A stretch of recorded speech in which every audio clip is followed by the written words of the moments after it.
going to check out the slides that I did here, and then we can compare them to the School of Rock. School of Rock is basically just, they just have like bullet points. So I thought I'd put some cool pictures in here of gigs. And so this is the Pumpkin Festival. This is Al Wu. Uh, he plays with my parents, plays bass. He's an amazing bass player, amazing singer. This is his band from his church that showed up, that just happened to show up while I was mixing there. And at this particular event, it was so windy afterwards that these speakers uh, fell flat down onto their faces after I left. I was left with no bungee cables, just tarp. So they told me, just get out of there. Don't worry about it. It's going to be fine. And it turned out they plugged everything back in and it worked the next day. So there you go. So that's one of my crazy experiences. All right, what does PA stand for? This is my buddy Javel. He's mixed for Stevie Wonder. He's gone out to LA and just really just started doing his thing.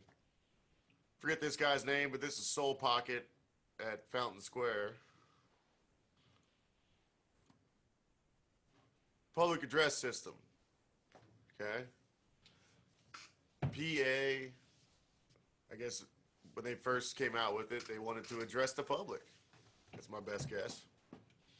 Or what I've read into it anyways. I'm doing monitors at Riverbend PNC Pavilion. This is Adrian Ballou at Lolo Garage. He was amazing. This is Madison Theater. This is Washington Park. So running sound for a band, we'll start with just, let's say you just need to make your singer heard. You're in a place where the drums are maybe already too loud. The guitar player is definitely too loud. The bass player has an amp, and it's probably blowing right past them because low frequencies take a while, take a long distance to reach people. It's probably killing the guy at the bar or the coffee shop or whatever. All right, so we're just going to micro vocalist first. All right, so here's a checklist. This is really important. Scott was talking about, it's really important just to make sure you have everything. He likes to put everything into one room before taking it out to the gig. You got your mixer, vocal mic clip, main speakers, monitor speaker, mic stand, speaker stands, power strips, extension cords, XLR cables, quarter-inch cables, which are like guitar cables, power cables. And bring your iPod cable if the place doesn't have background music. You might need adapters for that, but and also it's good to bring a different device to play music off of, so you're not leaving your phone up there. It might start ringing. It's happened before. All right, speaker placement and speaker mic placement. So you want to set your speaker poles. I'm guessing you have speakers on sticks. Just basically at the height of where people's ears are. You're in charge of not making it too loud. Just try to keep it at a good volume. And you want to put your mains in front of the microphone. Putting mains behind the microphone would cause a feedback loop, which is where the speaker feeds into the microphone back through the speaker, causing all kinds of horrible noises. I'm sure everybody's heard it before, you know, the old feedback sound. And then your monitor, you basically just want to put aiming up right at your singer's ears. If you need something to prop the monitor up, you just need to basically hit your singer right in the ears. A lot of monitors, for some reason, shoot right past them into the drummer for some reason. I don't know why they angle them that way. All right. So what plugs into what?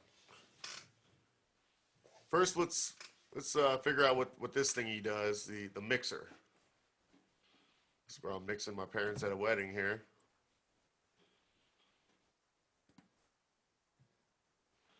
So you have two major things to worry about here. Inputs and outputs. All right. This is Steel Pulse. That was an amazing show. Those guys really, really can play a live show. Those guys killed it. This is me acting like I know what I'm doing. So inputs. What's our input? We just have a vocal mic. I like the Shure 58. My mom hates it. I think it's because her brothers used to mix her with it and it made her sound terrible, but she won't let me even try. So cable used is an XLR. If you want to plug it in channel 2 or 3 to be weird, that's cool, but I just plug it into channel 1. Aaron uses a Sennheiser, which is cool, I guess. This is Aaron in my parents' band here. All right, output setup. So most soundboards, well, probably all soundboards have dedicated outputs for mains. You're probably going to see left and right. Monitors, you might see like a monitor out, an aux out. This board has a monitor out. All right. So we're going to run our cables, XLR cables from here, and it might be a 1/4 inch out. So either XLRs or 1/4 inch running to your speakers.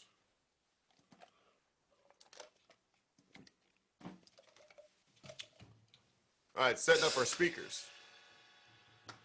So when we have a soundboard, we need to use line level. See, there's some settings back on the speaker here. Right here, it says mic line. Probably the worst thing you can do is put this thing on mic level and you might kill somebody because it'll be so loud. It's basically meant for if you want to plug a microphone straight into it, but I won't get into that right now. But just put it on line level and set all these levels to like a neutral location. There's like a setting for high, setting for low, and volume. I'd put all these at noon. Sometimes, actually recently, I've been putting my volumes at, turning them all the way up to start with. But I'd say just keep everything neutral, put it all at noon. And if it has something like a bass boost, I wouldn't do that. Just do normal. Just start regular. Especially because you just have a singer. All right. And don't turn them on yet. You'll pop the speakers if you turn the board on with the speakers on already. All right, so we're getting ready to power on here. So make sure that you're using the unpowered outputs. So for this demonstration, I don't want to bore you to death, but I'm just going to say we're using powered speakers. So powered speakers, let's just keep it simple. They're going to have a plug coming out of them, plugging into a power strip, extension cable. All right. So you don't want to use anything on the back of the PA that says something about power distribution because we already have power to them. So it's probably going to be on the front, something like this. Here's some 1/4 inch outs for mains. You saw the XLR outs earlier. All right. So you have your microphone plugged in. You have your speakers plugged in. You have, let's see, before you power on, just make sure all your faders and gains are all the way down. Mute all channels if you can. Make sure your speakers are off. All right, let's turn the mixer on. Oh boy.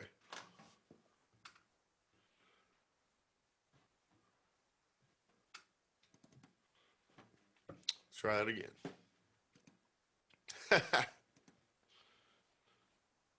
Whoa. Well, while we're here, here's me bugging my dad. Here's me at Queen City Records. They were doing something kind of like on an all headphone show here. So I'm testing the drums while playing them. Here's Midpoint, people waiting on me to get stuff set up. Here's Fan Fest. That was a few years ago during the All-Star game. Okay, that's where I was. I'm trying to get these windows in the right place here. All right, so we're going to test the system. So let's start with your iPod. So a lot of boards have like a tape in or an aux in. So this is like a PA head, like a Mackie right here. There's like a tape in. And here's the cable you use, like an RCA cable. Just think the thingies with the red and the white and the plug for your phone. So before you turn up your aux input, it's usually controlled by a knob on the board somewhere, aux or tape in or 2-track in. Turn your master fader up to unity, which unity means there's basically numbers that go up here and numbers that go down. It's exponential, and these are decibels. And I won't get into all that right now, but just put that right at 0 to start with before you turn up your aux input level. So start with your aux input volume all the way down. Start playing a track. Make sure your phone volume's up. And slowly bring up your aux in level until you hear your track.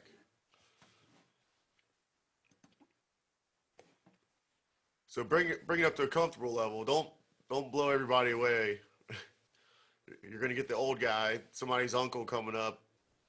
Oh, I used to do sound, and this is too loud. Happens all the time.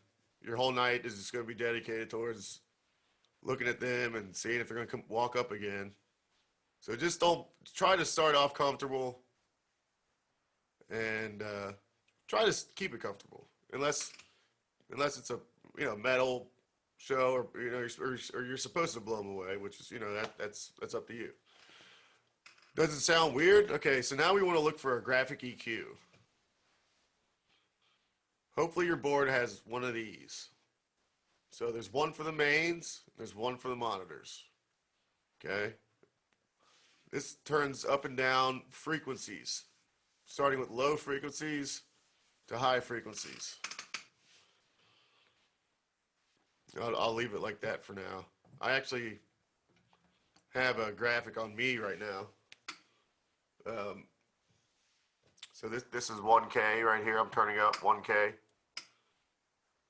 This is 800 hertz, 400 hertz. This is 6.3K. So the hertz go from, we can talk about that later. So let's just keep it moving. And hopefully your monitors have a graphic EQ, because you're going to need that, because you are probably going to encounter some feedback, and you're going to need to figure out which frequency it is to turn it down.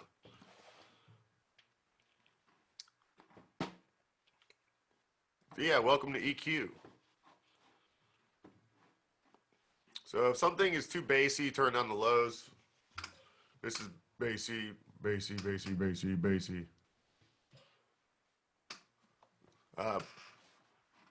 If something, a lot of people say muffly or nasally, you go for the mids. Mids are kind of, in this area. If something is too high, oh, I said two, just T-O, right. Too high pitch, you turn down the highs. Highs, that kind of stuff.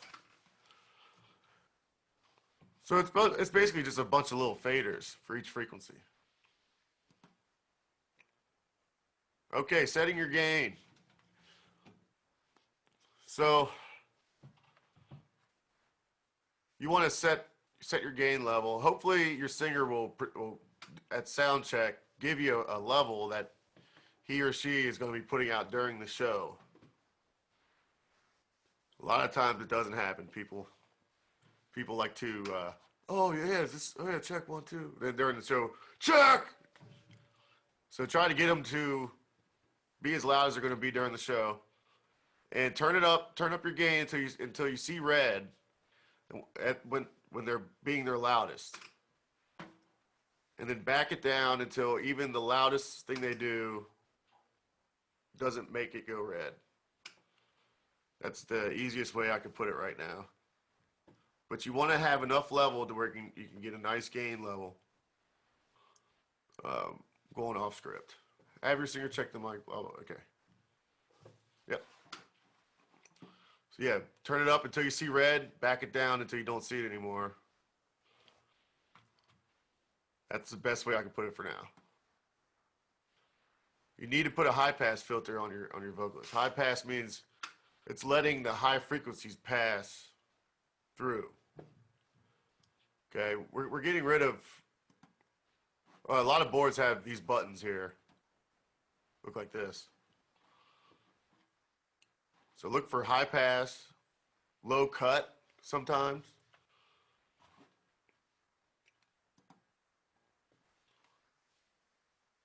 So what a high pass filter does, it basically cuts out low frequencies. Think kick drum, bass, or iPod, or these frequencies are for like a kick drum. And all you're going to get from a vocal mic is noise, rumbly noise, really bad noise that you don't need. One time I played drums at a gig, and the sound guy, quotation marks, didn't know what this was, and the vocal and everything was feeding back with low, that kind of stuff. Let's just say he basically turned the board over to me. He was a nice guy, but I had to fix it. So it was like a memorial show for their friend who passed away, and I like to make shows good for people. It's a fun thing to do.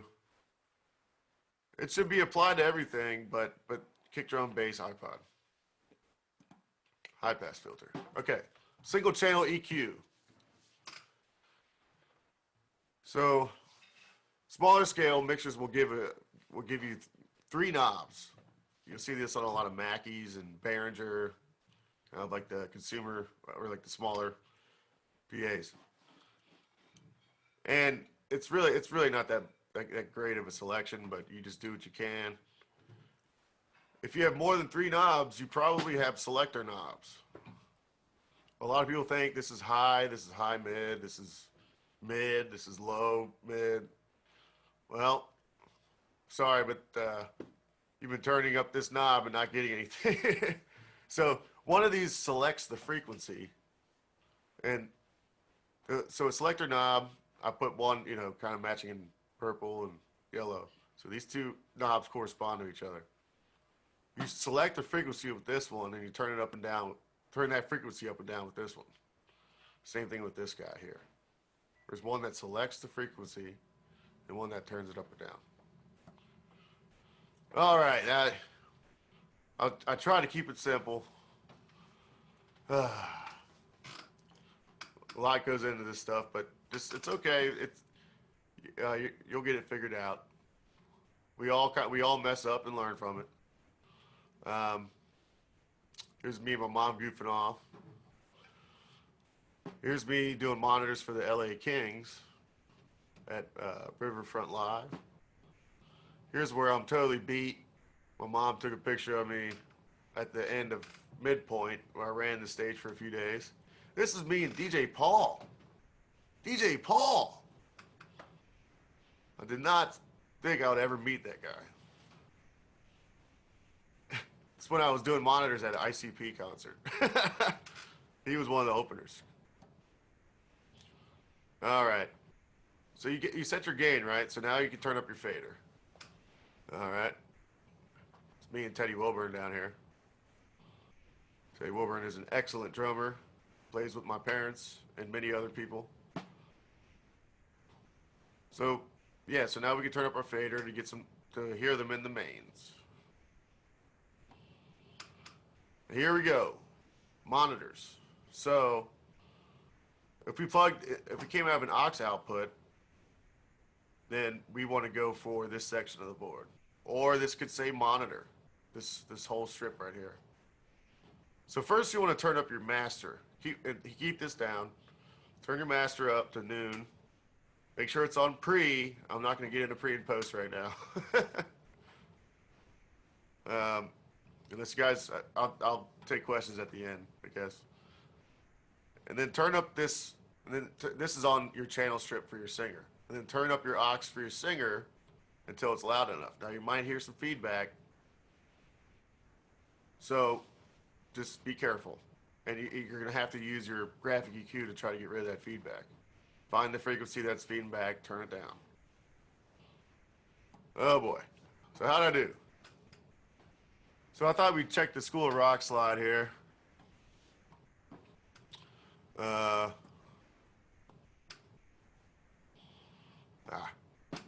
All these kind of windows. Hold up.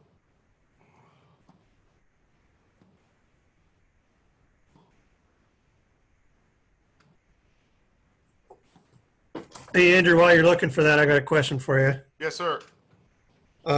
You said there's some boards that don't have, like for the outputs, they're not an XLR output. Right, they could have 1/4 inch. So that, what would you do? Like you go to, you put it to an adapter if you have an XLR speaker, or what do you do? Yeah, you would go to so that would be a 1/4 inch to a male XLR. So then you can plug in, your female. So then you can run to your speaker. You can connect the XLR cable to that and go to your speaker. And that would be the opposite too. Like if you've got a 1/4 inch output, you could adapt that to an XLR. Yeah. I'm trying to think of any time that I've actually done that. But yeah, there's adapters for. That would be a 1/4 inch to female cable. Cool. Yeah. In some speakers, a lot of speakers now have what are called combo jacks, which are, you can plug up I'm gonna turn my phone off. Oh, my aunt's sending me stuff. A lot of speakers now have combo jacks, which you can plug a 1/4 inch or a XLR into. So you'll come across those too. Okay. So yeah, they did the old "what is a PA" question. I don't think we can see that one. Oh, you can't?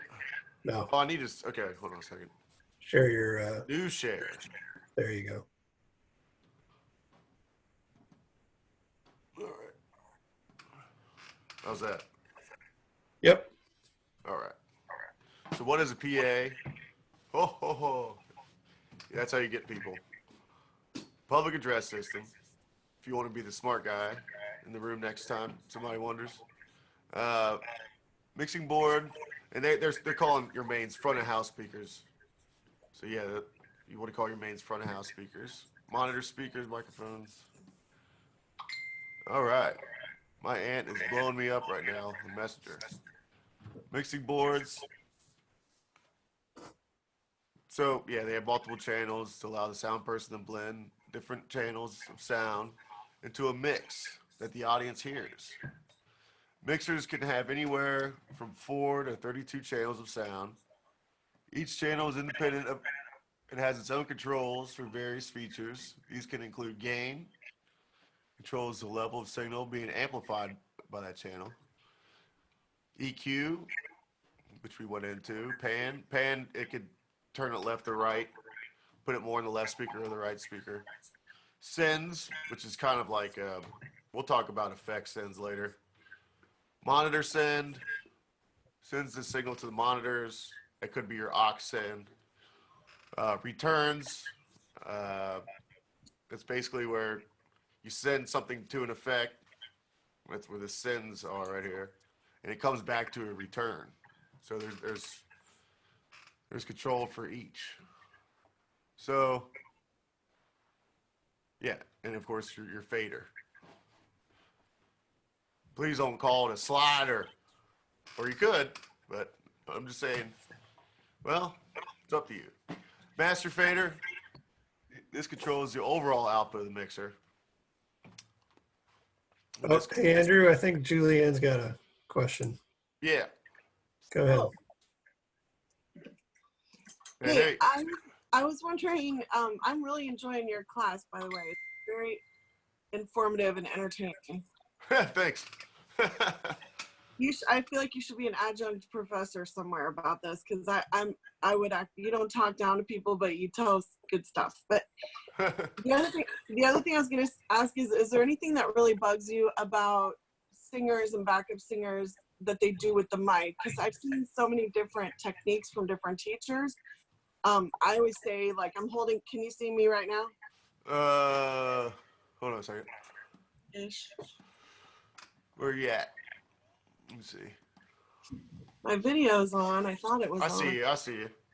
Okay, so I prefer to hold it like here and straight on, but then I've seen people singing to the side of it. I've seen people that I've heard of teachers say like swallow it, obviously, but please don't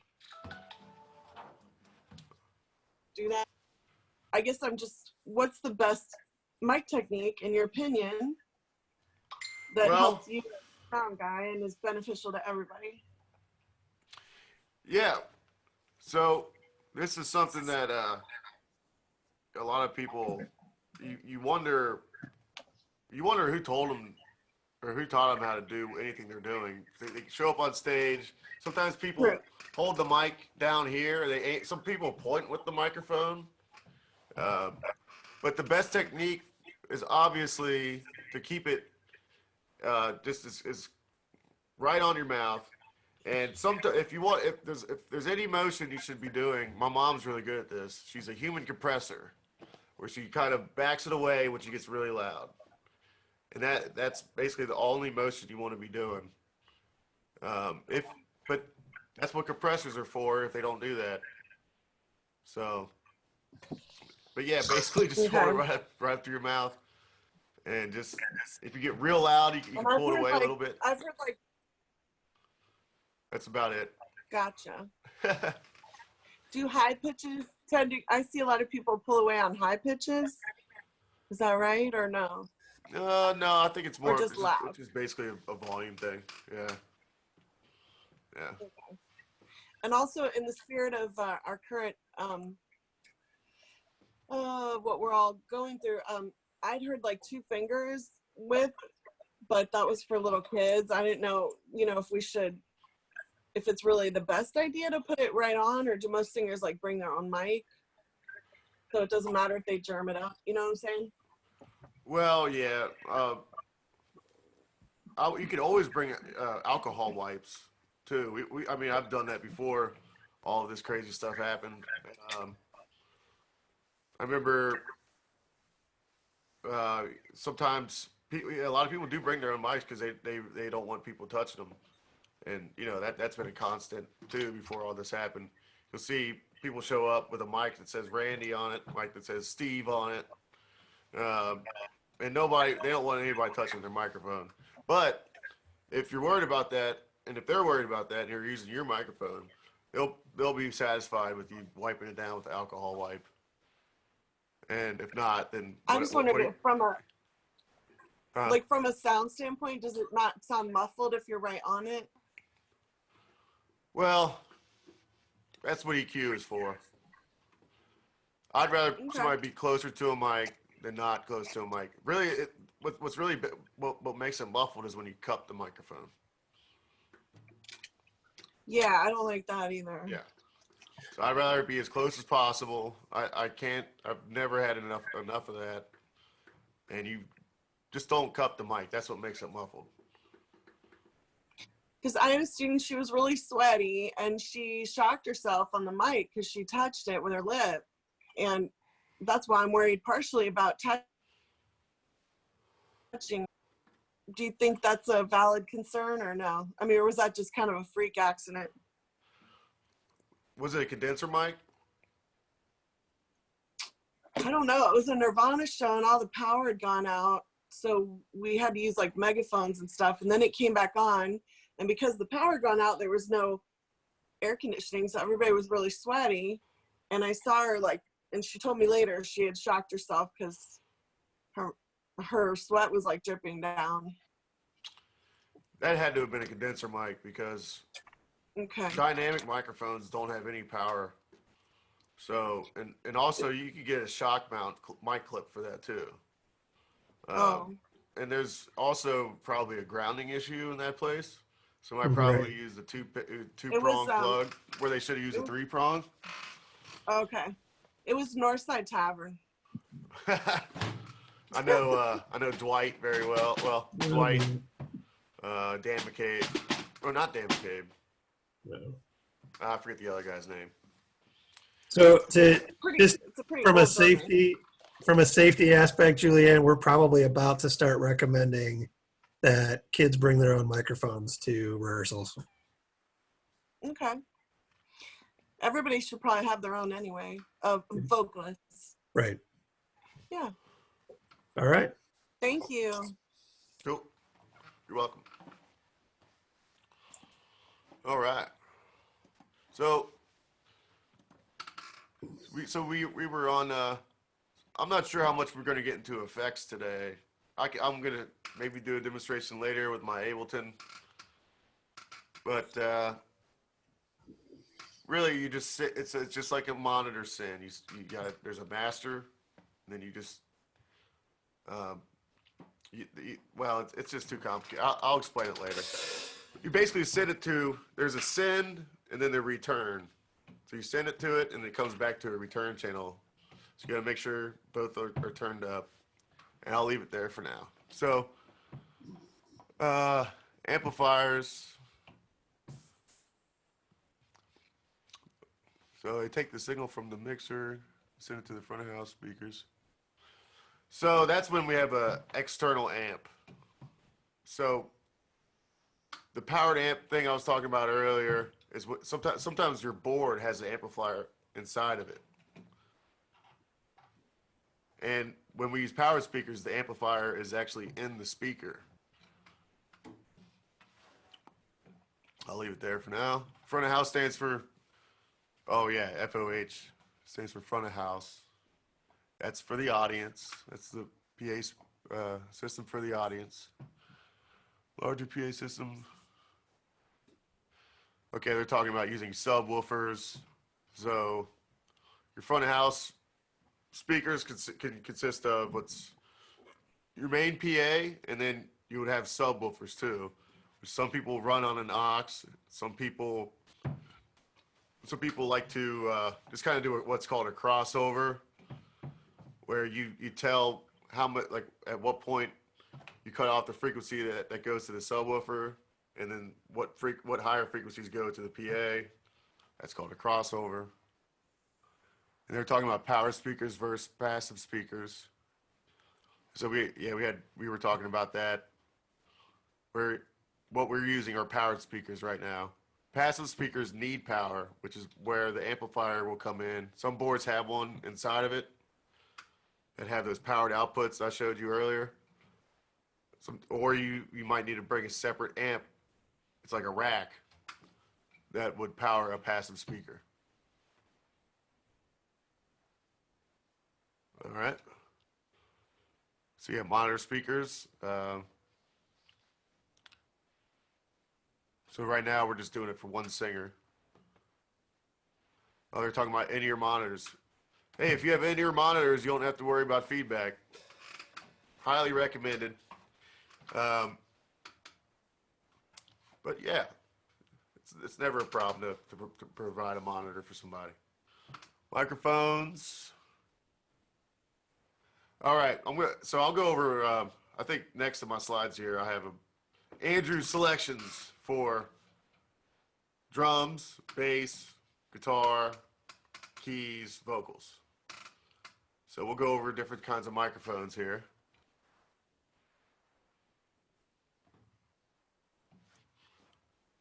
So they're just talking about all the different kinds of processing that you can do to a sound, with EQ, compression, reverb. They're calling it echo, delay. So I'm sure you all know what reverb and delay are. I'm not going to get into that too much. Compression, EQ, yeah. So now we're talking about signal flow, just kind of knowing where your signal is going. So, so far we've sent the microphone signal to two different places. Well, I guess you could say three because we have a left and right main. So we've sent it to the left speaker, we've sent it to the right speaker, and we've sent it to the monitor. And the way we've done that is with the master fader, gain, turn up our singer's fader, that's going to the main speakers. And the aux send was on those green knobs at the top. They're not always green. That's how you, so, and that's what's taking it to the monitor. So always know, be aware of your signal flow. It sounds complicated, but you'll figure it out. Role of a sound person. So yeah, you're basically just, your main job as a sound person, I guess in my words, is to know what kind of music it is, know what it should sound like, do your best to make the band just sound how they are. You basically, a lot of times no news is good news, because if the band sounds fine, nobody really notices anything sometimes. They just look and they see that they're listening to a band. When somebody's coming up to you, a lot of times that's because you might be tweaking it in a way that's a little bit more of what you think it should sound like, not what the band should sound like. So you're mixing all these levels, and you're basically just trying to make everything sit at the volume it should, and don't make it about you, make it about the band. You're working for them, not yourself. And don't become a jaded sound guy. I'm not jaded yet. When I grow a ponytail, you'll know that I'm jaded. Let's see here. So they're getting pretty heavy into it here. I'm going to talk about mic placement. So, okay, yeah. So there's basically, the sound person will do a line check. A line check is where you just make sure each microphone is being seen by the board, or heard, I should say. Where you kind of go around and tap on mics just to make sure you're getting a signal from everything. Sound check is when you got people on stage and everybody's checking their stuff for you, and you're getting gain levels and you're getting levels. Obviously, this is all hopefully before the audience comes in. It's not always the case. Sometimes you work in an outdoor venue and there's people just standing around while you're trying to do a sound check. So they're talking about compression. I'll talk about that later. So yeah, and after everybody checks everything, you have them kind of play a song and kind of get the best example of what their show is going to be like, and try to get the best mix you can. And then you guys save that mix. A lot of boards like have a save option, or just if you don't have a save option, just leave it alone, mute everything, and come back when the show starts.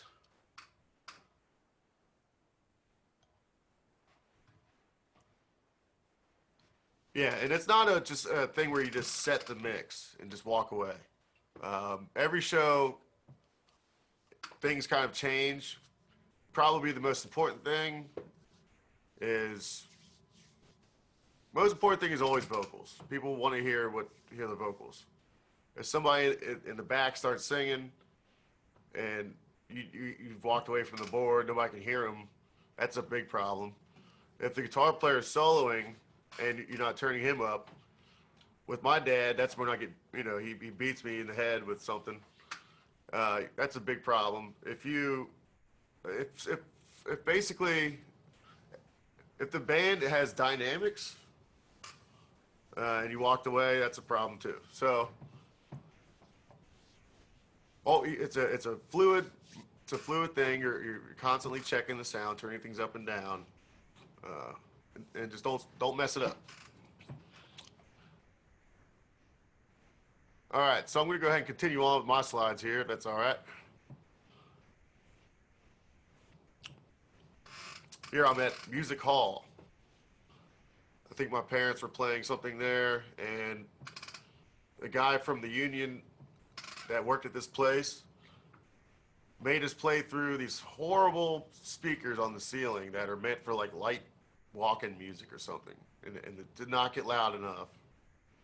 And it just, this is me like just saying, well, let's just get through this gig. I don't know why he set us up this way. This is pretty stupid. But that's all right. Don't be jaded. All right, so what do you use for instruments? Keyboards. All right.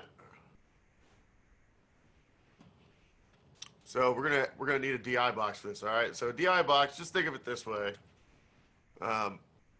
If you have something that just runs out 1/4 inch, it turns it into an XLR cable, 1/4 inch to XLR, and basically it knocks it up from line level to mic level. Line level's quieter, mic level's louder, and it gets rid of noise if necessary, because line levels could be noisy. It has a ground lift, so sometimes you'll be the savior of the day if you walk up on stage and hit that ground lift button if something's buzzing, and it goes away, and everybody's like, ah. So check the ground lift button if there's any noise. There's also an output. There's an in and an out here for 1/4 inch. So you can run back out to your amp. So you plug the keyboard in here, you run out of here to your board, this XLR, and then you come back out to the amp. It's a through output.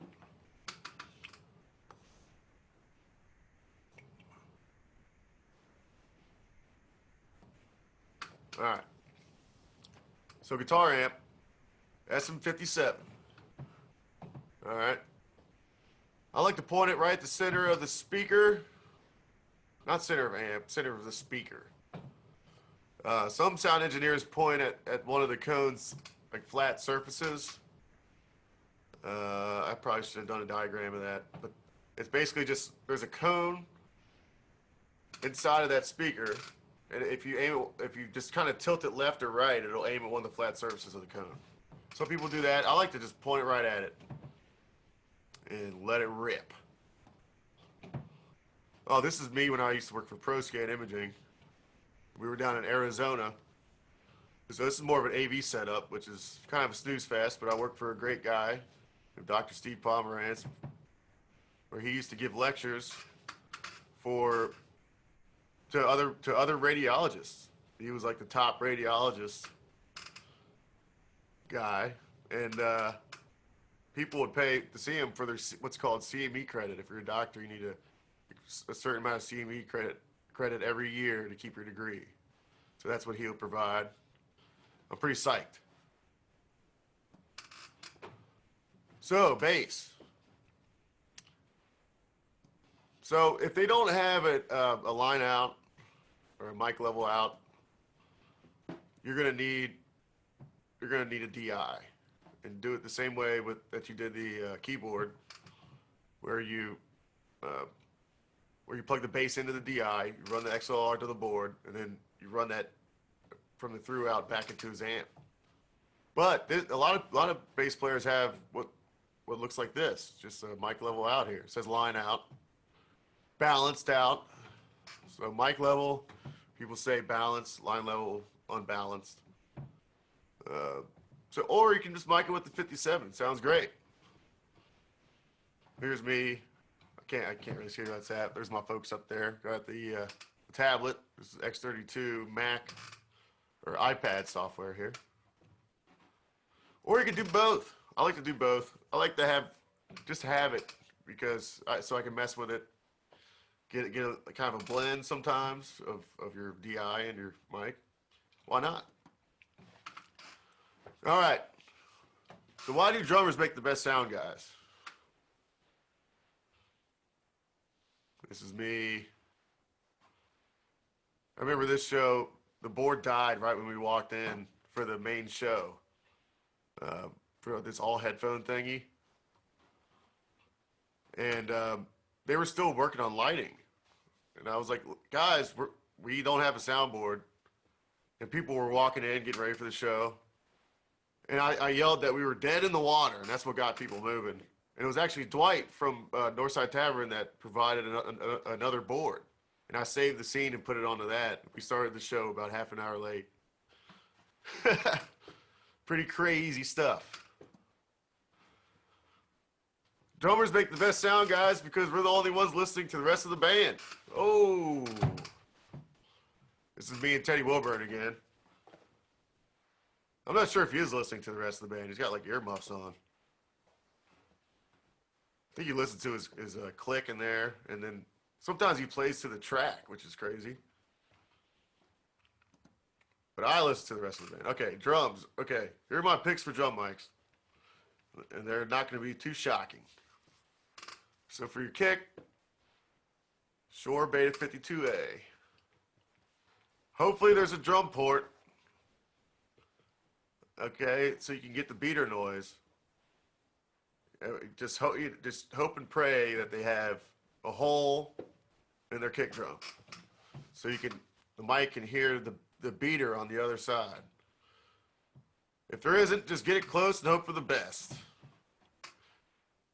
It might sound like junk, but if it's like an acoustic jazz thing or something like that, and you can like let the ring go, you can sometimes make that work. All right, snare drum. I like the mic top and bottom. SM57. Here's a wedding where some guy got so crazy. I'll just leave it at that. I don't know why he's doing push-ups, but he was very excited. So the top microphone is to get like the stick and the drum noise. And the bottom is for the crackling of the snares, the actual snares. And you want to flip phase on the bottom mic or the top mic. I guess we can talk about that later. Phase, I'll get into that later. All right. Hi-hat. Shure SM81. Any little condensers, little stick mic will probably work. So this is a condenser microphone. What is a condenser microphone? Well, we're just talking about, it's a kind of mic that you send power to. Called phantom power. Ooh. That was stupid. Phantom power, it'll say 48 volts on the channel. And there's sometimes a master phantom power on your board that you have to turn on for any of these to work. So I like to under mic the hi-hat right at the edge. Well, you're kind of miking over, which just gets too much crash noise. So Andrew, if you've seen like a mic pack, like a drum, standard pack that you would buy like from Sweetwater or wherever, is that going to have all this stuff in it, or is there like a standard basic set of mics and then like you've got the expanded one? You know what? To be honest with you, this is just kind of like what I went with here was mostly industry standard. Okay. Just for a solid reference point, but honestly, Audio-Technica has a great little drum mic kit, except for the kick mic. It's terrible, but it's got great hi-hat, overhead mics, tom mics, snare, all that stuff. Audio-Technica actually has a pretty affordable mic kit, but you should get the 52 though, and 57s. But if you want to save money, you can use the Audio-Technica kit for everything but your kick drum. It actually sounds pretty good. I can send you that link if you want. Yeah, absolutely. Put it in the chat. Or Okay. We'll get it in. Don't worry about it. Okay. We'll get it to people somehow. Yeah. Audio-Technica. I can't think of the model number. All right. So, tom mics, Sennheiser E604s. You'll see these everywhere. I like to aim them down towards the rim for isolation purposes. So you're not kind of picking up anything else. You're just picking up that tom. All right, so yes, ride mic. So before I do overheads, I like to just do hi-hat and ride. Usually I'm just trying to get rid of crash noise, especially if you have microphones, people's vocal mics around it, around the drum kit. I spend most of my time trying to get rid of noise. So I like the under mic, just what they ride on, just what they keep time on. The ride, the hi-hat. That's what they kind of, you know.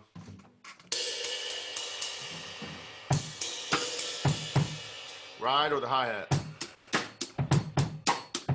I don't need this.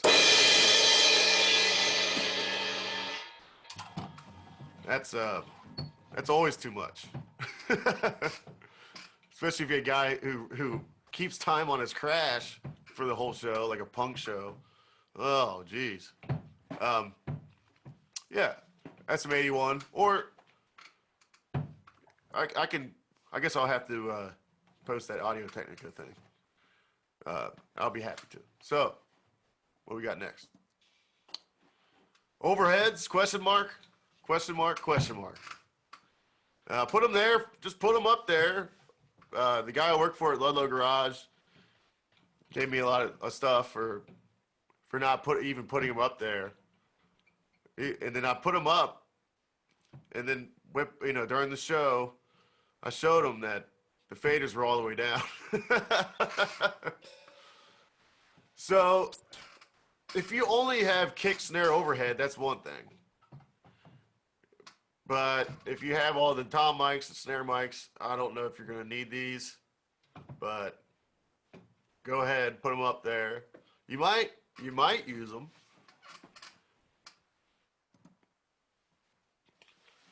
So let's just talk about home position real quick. So when you're setting your gain, you want to put your fader at unity. Okay? And try to get it to a good level with the fader at unity. So that's your home position. That's your home base. After everything gets crazy with tweaking and tweaking away, you kind of know where you started. So set your gain level with the fader at unity. It'll help you later on. All right. Well, I guess we're already sharing our screen, but I'm going to switch over to Ableton real quick. So I'm going to go ahead and just give you kind of a rundown on parametric EQ, compression, effects. And it's almost time to get to the wrap up too. Okay, well, let me just do one little thing. Sure. All right. I guess I don't really have to, but I'll just do one little quick thing here. New share? Yeah. Okay. All right. This might be too loud. Let me turn this master down here. Let me know if this is too loud, Josh. Or can you even hear it? Yeah, it's perfect. Oh, you can hear that? Yep. All right. I guess I can't hear.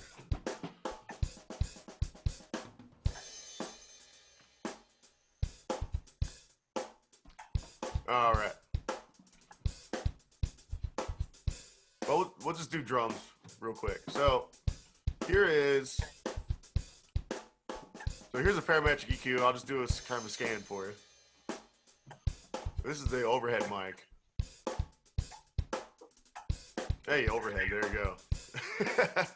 It's because I didn't have the tom mics and stuff. So here's your mids. Here's your highs. This is what's called a parametric EQ. This is what's called a bell curve. Make it more wide or more narrow. With what's called the Q. So you're just turning up and down ranges of the frequency. Down here is 20 hertz. Up here, right here is 1,000 hertz. Up here is 20,000 hertz, which is like for dolphins and stuff. But I can kind of hear some of that stuff up here still. And then here's your kick mic. So this is where These are the frequencies that you only want to dedicate towards kick and bass. Okay. And usually with the 52, you like to get a little bit of punch, a little bit of high-end stuff here too. So we just go ahead and just do that. And I usually find kind of a weird frequency in the middle to take out. All right. I guess that's it for now.